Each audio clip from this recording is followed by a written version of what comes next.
La Lanterna, a spotlight in Italian football, is a podcast that dives into the beautiful game seen from the eyes of two fans from the oldest team in Italy's point of view.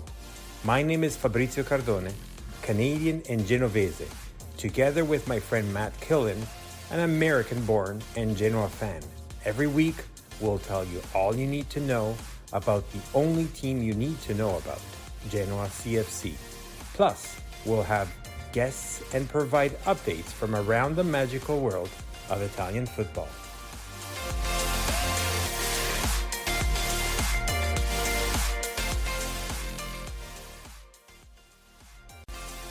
Benvenuti everyone at La Lanterna podcast.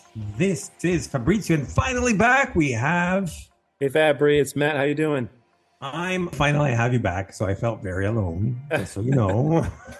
I know 2 match weeks. It's actually kind of like a long time in the Serie A calendar to be missing, but I'm glad to be back in action. At least we had you for the pre-match, so the 2 episodes ago. That's true. Before the match against Lazio. But what happened at Torino? Well, not an ideal result. I think maybe a fair result in the end. I know there's some comments from former player of ours, Juric, and manager too, which we'll get to at some point, I'm sure. But obviously we lose 1-0 to Torino away at Turin. It was not really our shiniest display. I think maybe some of the similar concerns about our ability to build up, and particularly from our midfield, showed up a little bit in this match. And on the whole, it just kind of felt like we were not having a whole lot in it. If we were getting something, it was kind of coming from the combination of Vertegi and Goodmanson, and some sort of combination of those two. And at the very end of the match, in extra time actually, Torino get a goal. And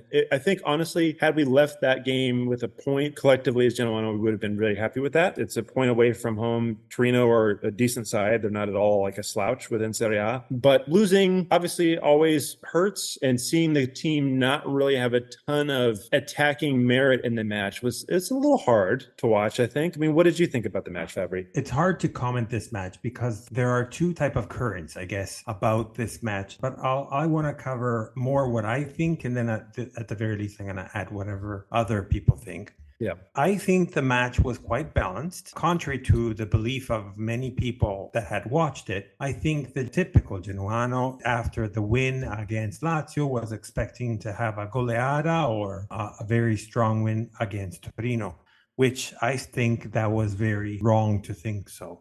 I agree with that. Torino, as you said, is a very strong side. Sure, we did win 1-0 tactically perfect against Lazio. But if you look also at the stats from Torino Genoa, essentially at the end, including this goal that you just mentioned, there were 3 shots on goal for Torino and 2 for Genoa. So it's not that it was imbalanced, even though it did feel like that, because ball possession was 66 against 34 for them.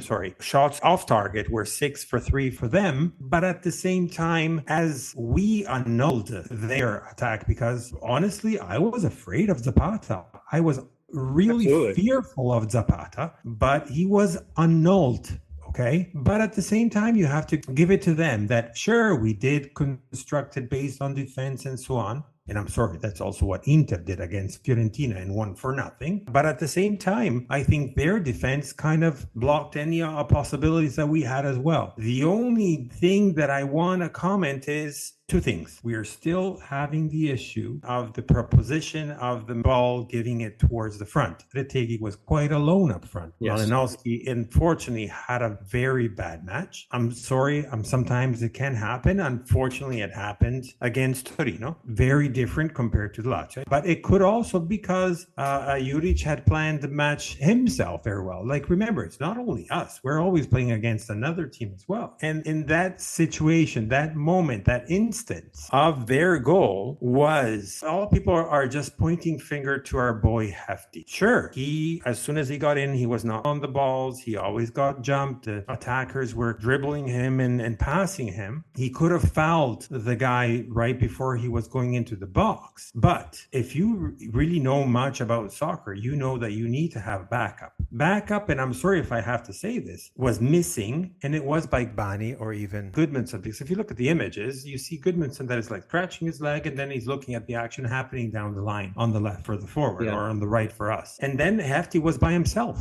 So honestly, in my opinion, that was the only error we did on the in the match. And lastly, I do not agree with the fact that Gilardino has scratched this match, that he did a mishap, or people are talking about bad changes and because they're thinking about Hefty. But I think he did the right choices. It were just a singular error shared in two players. Adding on top of that, this amazing goal by their forward, fresh off the bench himself as well. I can't remember the name now, but that goal was phenomenal. Radonjic, right? I think, or Radonjic. Yeah, it was a very good goal. I mean, I think your point is honestly probably the most fair one about what actually happened. And you can even see like the stills you shared on We Are Genoa was really informative. And I think going back, because I watched the match. I was in air as the game was happening. So I watched the match today after kind of knowing the outcome and was able to scrub it and go back a little bit. And you can kind of see Goodmanson adjusting even before then when the ball is closer to like the halfway line. And so he's uncomfortable or something, or he's tired or whatever it is. Also, you see Hefty trying to communicate very clearly at Bani on responsibility multiple times. And that's why he was actually late to run out to the ball. I'm not sure if Bani was not clear or if Hefty was disregarding something. I think it's a pretty bad sign if this was something that Bani didn't communicate, because personally, I think that in a defense, you should be having mostly of the communication coming from the center backs in terms of where people need to be, and having Hefty clearly going out and pointing and saying it looks like he's trying to talk about who's marking who and being stuck there for a couple of seconds and not having a very clear understanding of that. And then obviously he has to run back as quickly as he can to deal with the cross. He gets caught a little bit too faced up with the player and he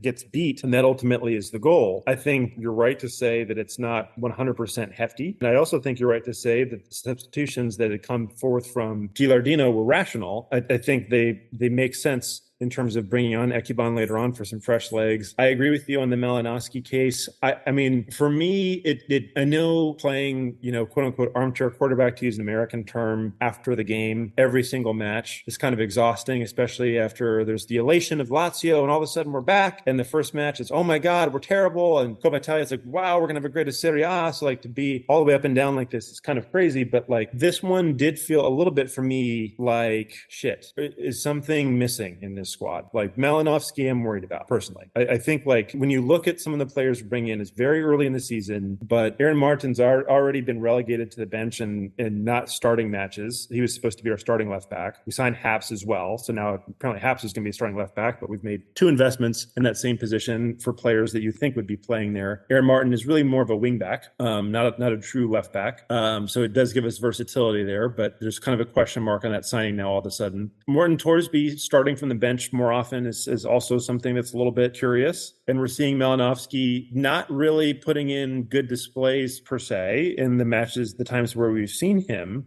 Look, I don't want to make this jump or make this comparison quite yet, but like from what I know about him, and you maybe remember him more than I do in his time with Atalanta in Serie A, but from a player profile level, he reminds me more of Aramu. And I don't mean to say that in terms of like Malinowski equals Aramu, but I wonder a little bit like, is that really the player that we need for where he's being placed on the pitch? And is there some sort of connection between him struggling and where we're placing him? And I'm not necessarily saying we need to build our team around Malinowski because that's kind of crazy. But I do also, it raises the question, like we have this good set piece taker, kind of mercurial type player that we're having play like a Goodmanson on the right-hand side, but like that's not really, I don't think, what his game is necessarily. So I don't want to focus too much on Malinowski because I don't think that's really the problem. It just felt to me like as a team, it was, hey, Bonnie, why don't you huff it 50 yards down and try to hit Retegui? Maybe he'll get a goal. And like, if that's our fucking game plan, we're fucked. Like, there's no way we're going to win matches like that. And I can't imagine that's the case, but it seemed way too often we went the direct route. We were not capable of working through our midfielders to do anything concrete. And we, as a result, really had no real chance. The only time we did was when Goodmanson was offside, and he missed it anyway, probably because he also knew he was offside. But I have to I apologize, but I have to partially disagree, only because I want to add a couple things. Like, first thing is, a lot of players have only come recently. That's true. And Gilardino himself said, in order to create the right DNA for this team, it's going to take some time. And that some time means at least another month and a half or so. Now, having said that, we can't wait. A lot of people are saying, sure, but what did, like, if we think about Gilardino, because I'm also saying these because this, for the fact that a lot of people are starting to point fingers as if they're like the best and most important coaches in the world, and they can comment on this, but pointing fingers at Gilardino. But I'm thinking, look at back in the day when Gilardino came, when there was mayhem, chaos. The team was built in a way, but the type of players that we had, he built a new module based on the players that we had. So apparently one of the best modules that Gilardino likes to use is the 4-3-1-2, 4-3-2-1, and so on. Right. Yep. But he had to change it to the 3-5-2 because of the type of players that we had. Right. He managed that, and we rocked all the way down to second place and direct promotion, which is essentially the aim and the goal that we want to do. Again, Gilardino has said from the beginning, our goal for this year is not to win all of the matches, and not that he used these words, but essentially is we need to reach 40 points. 40 points is more or less a certain guarantee to stay afloat and stay in Serie A, so avoid relegation. Yep. And then if we place better, by all means, right? So having said that, if we went back in the day before match day 1 and we said after the home match against Fiorentina, knowing who they are, against the match against Lazio, against the match against, and both of them away, I mean the second one against Torino, would have you said that we would have gotten more than 3 points, honestly? I mean, I think most likely no. Probably no. Yeah. Right. Maybe say we get 4, but at the and that would be phenomenal. Right. Okay. So the fact that we have 3 points, almost 4, because to be honest, that goal in the 94th minute could have been avoided just because it was a single mistake. It wasn't a team mistake. It wasn't the mistake on changes done by Gilardino. It wasn't the mistake on the match. So to your point at the beginning where Yuri says that quote when he says, well, is Genoa all this? And if they want to go till the end of the season with this proposition of only defensiveness, they have a lot really to work on. Well, he can F himself and shove it up his ass. The reason is, again, I'm going back to the words of Gilardino and using them because these are very important. We have to listen to them with the respect of understand what's happening. We are not the experts. We're not in the locker room. This team needs to be modeled. This team needs to be built up, and we're not there yet. Yeah. I mean, I think I do stand by probably we didn't deserve necessarily, maybe you could say we deserved a point because we dug in and we really fought and we were organized in the match. I think seeing Torino win in a way is a fair result because they clearly had the better chances in the match. And I think objectively we're the better team. Not to say that we didn't. Even Lazio was the better team though. No, I know. But what I'm trying to say is that I understand. I'm with you on Juric at this point. It's kind of like, fuck you. Like, we have to do what we need to do. And like our approach to this match, I don't think was like without reason or wasn't sound. I actually think the way that Gilardino lined the team up made sense. And I think there was clear organization within the team, which is where you would get confidence. What I think is concerning from the match is that there wasn't really a clear way of counterattacking at all.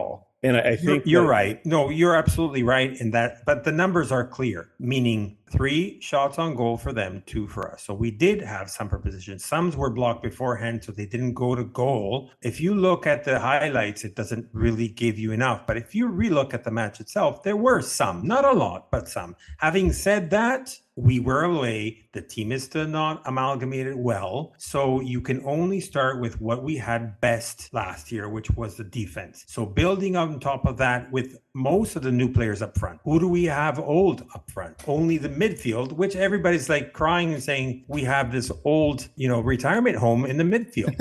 Well, I mean, personally, I don't totally disagree with that sentiment, though. I mean, there was a play, Strootman wins the ball back, gives it away, and they almost get a goal. There were like some things not working with how we have the midfield set up. You can maybe say, okay, Strootman and Bale are too old. That's probably a little bit harsh given they were our heroes of the campaign game last Of year. course. No, But and Badell, we still are highly dependent on Badell based on the fact of his quality. It's not because it's wrong, but it's just because of his quality. He's older, sure. He's slower, but sure. I think like the big problem is, Frendrup. I know people are saying, "Oh, Frendrup." I think he had a decent enough match actually, but like we don't have a way to connect how we're absorbing all this pressure and then release it for our forwards. So it just isn't available. And I don't know if it's because formation is where we are, or maybe our player skill sets are both. Obviously, you're not expecting Frendrup to all of a sudden become Iniesta and just unleash these amazing passes that are happening. Right. Never been who he is as a player. Right. But like there's something that's missing there. And I think that's the concern and that's where Juric's comments make a little bit more sense because it sounds like a complete dick when he's saying that. But like if in reality against Torino or mid-table side, I don't think Torino are going to Europe. We did not look like we had any chance of scoring a goal against Torino in that match. We had, yes, Cutlu had a shot that was so tame, straight at the keeper. I don't even remember what our second chance was. Like maybe in the very beginning of the match, we had an early chance. It was not something that looked like we were going, if we were going to get anything out of the match, we were going to hold on and get it to 0-0. Yeah, That was the only way we were getting anything from that match. Matt, you can also say if Kutlu had taken that ball way better on his left foot and would have hit it as he wanted, like, I don't know, everything it can't be based on ifs and whats and buts and whatnot, but, a lot of strikes from also the opponents did not well, thanks also to their mistakes. So what I'm trying to say with that, we wouldn't been here sitting talking badly about perhaps the outcome if Kutlu's shot went in, or if Retegi's shot had gone in as well. Even that was like sorry, that was Retegi. That was the first shot. No, even Kutlu in the second half also had a great chance, and it was a little bit outside of. Even when Kutlu anyways came in, he did make a huge gain on the midfield. Then the module kind of changed, so he went more on the right side rather than on the center, so a little get like a weakened again, in my opinion. But nevertheless, it's still a work in progress. That's what I'm trying to say. This is not time yet. It's still calcio d'agosto. The next we have, it's great. One of the first times that I'm actually saying I'm glad for the national break. That usually we're like in a good momentum, and then we're saying, oh my god, what's going to happen now? Obviously, the next match coming up in a couple of weeks by now, time of recording, anyways, but will be against Napoli for match day 4 in Genova, and we know that if we win, it's going to be freaking amazing because on the paper it ain't going to happen. It's the one after the one that preoccupies me the most, the away game at the Stadio del Mare or whatever it's called of Lecce. It's the one that we really have to focus the most. So let's get prepared for that route, that match, and going on forwards. I mean, honestly, like when you look at it, like our fixture list is sort of deceivingly difficult, I think, because obviously Napoli is going to be an incredibly difficult challenge. Lecce, pissed after losing against Lazio too, right? Right. You're expecting them to come out and be ready for the match. Lecce is, look, they're not a bad side. I know this is a side that when you look at matches on the fixture list like that, as you mentioned, these are the ones where you really need to get something out of that match. We're going to play Roma next, which we know is going to be difficult. Udinese maybe have a chance we can get something out of it, and then Milan. And the reason why I think this fixture list is really tough is because all of a sudden, if we happen to not get results, there's a possibility that the way goes pretty far south. And I don't want to start putting that out there or thinking too much about that because like you can't really control that. But it's a type of thing where there's potential domino. Like we don't really have an easy match week back to back at all until like maybe November. And I think that's something that we've got to find some other solution to matches than this. And this is why for me, I think it's important. Again, I don't think it's exactly right to say that we played park the bus Mourinho style, to use one example or a phrase. But I do think that like we have very clearly committed and we have not figured out any sort of offensive attack. And it was really, really lame, I thought, watching the match at the end where we're just launching these hopeless long balls. And I'm sorry also, like really we should have lost that match. They had a clear chance that they just completely missed the target on early on. There were 2 or 3 Martinez opportunities. They almost gave the ball away directly. Like I'm getting a little worried about this from the back stuff. I know Martinez is good with that, but there were a couple of separate instances where we're trying to kind of do this behind the back thing. And if we turn the ball over and they score a goal, right now, this team doesn't have more than a goal in it. That's what we've seen in Serie A. We don't have really more than a goal I'm sort of disagreeing first time probably with you on this match, but you're right. But at the same time, look at the level and the type of matches that we had, the opponents itself. No. So Fiorentina, early preparation based on the fact that they were in conference. They knew they were going to go in conference because Juve was going to be kicked out. Lazio, second in the league last year. In Torino, a very strong mid-table, slightly upper, sometimes slightly lower, but we know Juric. He did very well with Verona before and is doing very well with Torino, always now trying to aim that seventh spot, which most likely they won't, but they could on the paper, technically, with great signings that they have done this year, especially including Zapata. Yeah. But having said that, I think it's a work in progress. We have to just be patient. I agree with what you just said. Yeah. We were an away game. A lot of players are still not even in the pitch yet, Messias and so on. And let's wait and see, because I think this team is going to come out, and it's only after match day 3. So let's not jump the gun. It went by one match that we're thinking that we're just being in the defense and not having any preposition, because I think we just have to wait and see. Also, one more thing. Let's look at it also from a perspective of, if we're aiming for 40 points, we've done 3 already so far. So we have 37 points. I know these are stats and a lot of people are going to say, shut up, it's BS, but no, it's true. If I look at how many times we have to win in the next, what is left? 35 match days? 35? Out of the 35, I got to win 12. So 1/3 of the matches means if I win a third of them, I have Serie A. Yeah. I mean, look, I'm not saying that this squad is hopeless and we are doomed, or that Gilardino is lost as a manager or anything like that. But I think what is clear is that we've found a way to be resolute in defending, and there is definitely something to be said for that. That's not always what you can have when you're a team trying to stay up. You basically have one of two ways of doing it, and one way is being really difficult to play against. And I think we will be able to do that. But what I'm concerned about is we do need to figure out some sort of way, and hopefully we can. Like you've said, we have pieces. I think Gilardino is taking in the same information that we're seeing. I don't think that this is the blueprint and this is exactly how the match is supposed to go against Torino. That's why I disagree with Juric's overall sentiment, because I don't think that Gilardino looked at this match negatively and said, we're just going to take the air out of the ball and not play football. I just think that we had a commitment to play defense, and we've not figured out a proper way to utilize our midfield in a way that actually gives Retegui. We didn't buy Retegui for him to be running around alone all match and get 1 or 2 balls. I mean, how many touches did he have in the game? Like 10? That's my point, though. So let's not base it on one match. Could be a bad match, could be a match that was affected by certain moves, certain things that happened, certain mentalities, certain something. It's a one match after match day 3. We're not even talking about match day 25. So what I'm trying to say with this is let's just wait. I might share your sentiment, your thoughts around it. If in I don't know, by the end of October, we are still in the same situation. I'm gonna say, you know what, Matt? I bite my tongue. Whatever you said on right now, we're recording on Monday, September 4th. You were fucking right. I was wrong, but that's end of October. We're still at the beginning. Only 3 match days happen.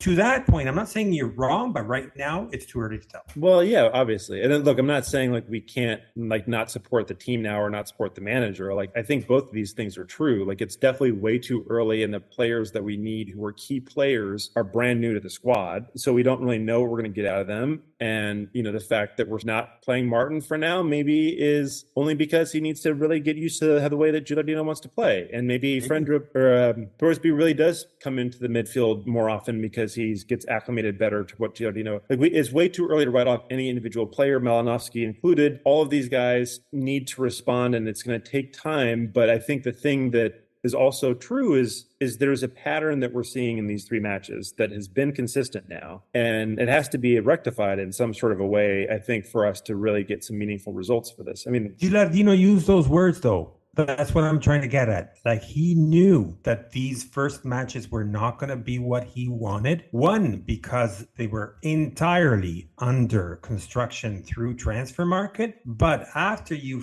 finally finished the transfer market. Finally, we're done. Right. He can finally start to module the team around the schematics, the tactics, the approach that he's planning to have this team to be. So if you think about Malinowski, we only had him, sure, for 2 match days, but when did he arrive? 2 days before the Lazio match. Right. Messias, he's out of the game at least until the end of September, and so on and so forth, right? So it's not that everybody was here from, I think it was July 3rd when the retreat started, right? When we went to Trentino and so on. Anyways, I agree with you. I'm not disagreeing with you. I'm just saying, let's calm down. I think the team, the club, including the ownership, needs to give serenity around the environment and the pitch and give clear state of mind. Because to your point, do we think Gilardino is not noticing that? I'm sure he's probably the first one to say that he has planned certain things in a certain ways, because he's no dummy. He actually proved us that he understands certain aspects of tactics way more than actually other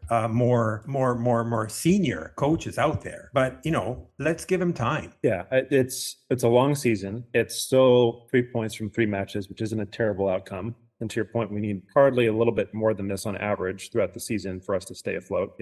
Basically just like a fraction of a percentage point more per game is what we need in order to get to that safety percentage. That's it. And perhaps even if you stayed on this average, you'd still be afloat. Right. Yes. Right. I mean, we'd be directly at 38 points if the match day ended in the same average as we have right now through the rest of the season. Right. Of course. It'll just be interesting to see how we figure out how these players all come together. Look at the standings right now. The bottom 3 are Roma, Cagliari, Empoli. Only Empoli was the one that I could have thought to be at 0 points after 3 matches. Roma and Cagliari at 1 point. Nobody would have dreamed. Can you imagine also how they feel newly promoted? Inter AC, both at 9 points. That was expected. Just because I started, let's go on with the standings itself. But third spot, we have Juventus with 7. With Lecce, another surprise that nobody would have even expected even to be any close to that. And they have Monza next, so they could be still in that top spot by the time we play them too. Are they going to have that streak for the long term? I personally don't think so. If they are, great for them. Like last year in Serie B, we never expected anything from Frosinone, which is another side that we're going to talk. We're going to get to them soon. But then you have Atalanta, Napoli, Verona, all sitting at 6 points. So that's the 5th, 6th, and 7th spot. So Verona was another team that we thought they were going to be a dead beat based on what they showed us last year. But look at them sitting at 6 points. Fiorentina, which spanked us on the first match, which does not mean because it was our entirely fault, but also because they are a team that is a yo-yo team. But they're sitting at 4 points together with Bologna, Frosinone, surprise again, and Torino at 4 points thanks to our win, because they had an initial tough as well, but an initial start of the season that was under their potential. And so these are all teams sitting from the 8th to the 11th spot. Then you have Lazio, last year's second team, sitting at 3 points together with Sassuolo, sharing the 12th spot. And we have us 3 points, and we have Monza 3 points. So again, we're all sharing these 3 points: Lazio, Sassuolo, Genoa, and Monza. And then you have Salernitana and Udinese at 2 weaker spots that we were expecting them to be in that area. Roma, unexpected. Totally, 100%. Sooner or later, they're going to wake up. They have to. Otherwise, Mourinho, ciao, right? Yeah. And last but not least, as I said before, Cagliari and Empoli. But, even look at the results from match day 3, Sassuolo Verona. After the first 2 shows of Verona, then Sassuolo wakes up. They were not doing any points at all. And then suddenly they win against Verona. Roma Milan. That was a beautiful match, in my opinion, with respect to the fact of, I strongly believe, and I said that in the last pod, when unfortunately you were not here, but I think Milan is just going to have this season because they're just phenomenal. They play so well. Then Udinese Frosinone ended 0-0, first point for Udinese. Or second, I can't remember. Yeah, second point. Bologna Cagliari wins 2-1.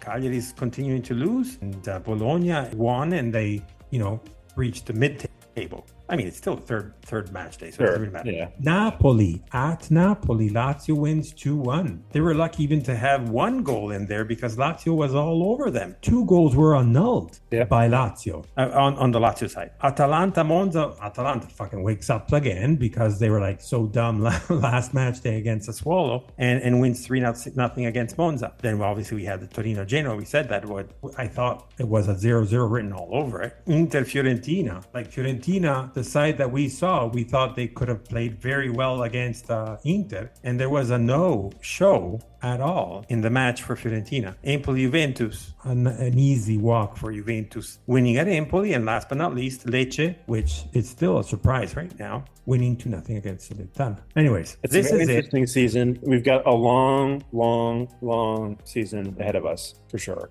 And not that I want to rely on it, but keep in mind, a lot of things didn't happen as we planned in the calciomercato, i.e. a lot of people still claiming on having a Retegui sub or another midfielder to replace Badel or another right back or something on the right side. But, you know, we still have January. Yeah, I mean, the hope is we can get enough going, of course, in this first half of the season, and we don't have to. I do think, as you mentioned and kind of alluded to, I think it's really difficult to not see us signing someone in January. It just seems like we have to. I mean, Retegui and having Ekuban come in really definitely feels like we need something else there. What happens if Retegui, I don't even want to say that out loud. Maybe Macias, but he's more of a winger, it's funny that we're not mentioning Puskás at all, by the way. Well, but no, because it makes sense. Definitely... he's been a second division player. I hate to label a player like that. I think Puskás can, obviously he came in and had very good games last season, but it does very much change the dynamic when you're going up against Lazio with Retegui versus Puskás as an example.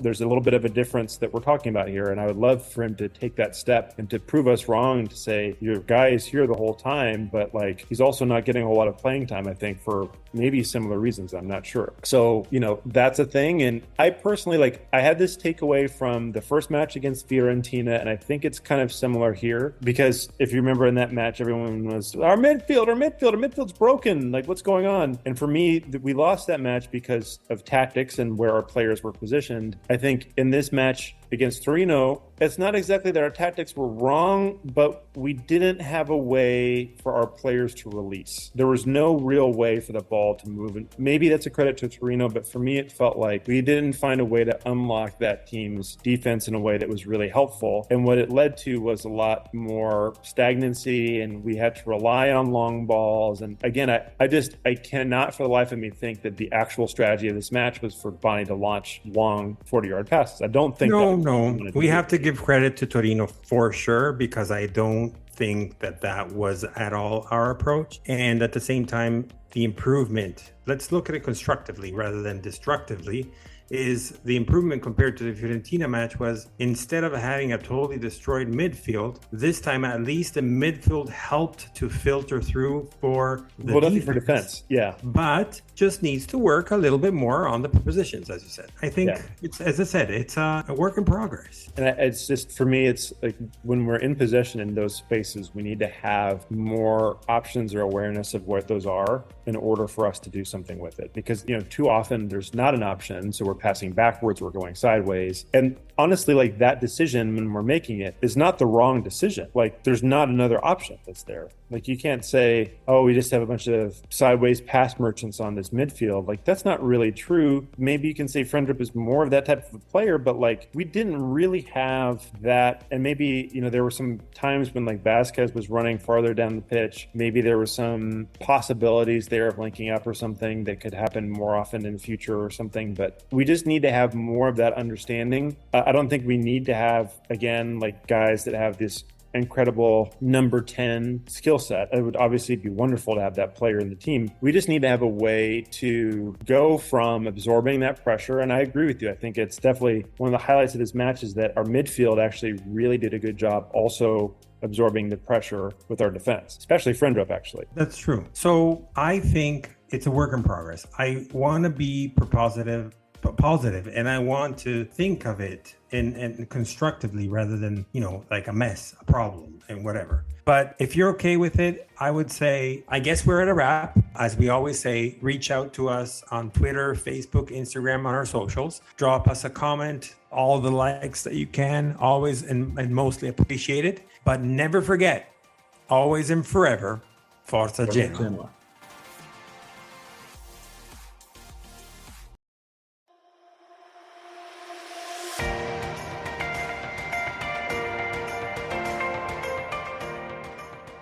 You've listened to La Lanterna, a spotlight on Italian football, a podcast powered by Genuani Si Resta. Thank you for listening and see you next week.